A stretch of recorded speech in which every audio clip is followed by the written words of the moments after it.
सबको ढोलक ताली बजाना है। ताली बजा दे,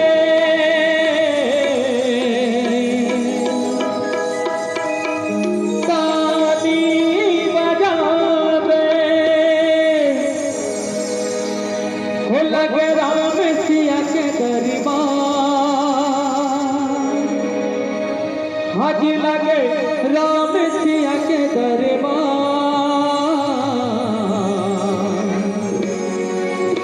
बोलो जय जय राम, जय सिया राम, जयकारा लगा देना। बोलो रामचंद्र की जय, बोलो महादेव की जय, बोलो तुलसीदास